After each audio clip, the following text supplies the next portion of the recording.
குட்டி பத்தாரு, நல்ல டிசிஷன் கொடுங்க பத்தாரு.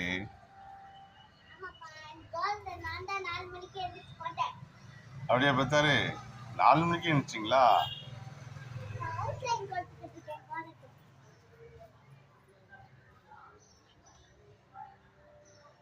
அப்ப என்ன எழுப்பவே இல்லை?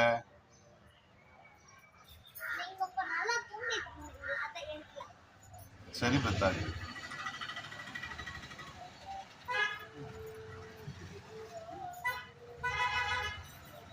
சூப்பரா இருக்கு பத்தாரு கோலம்.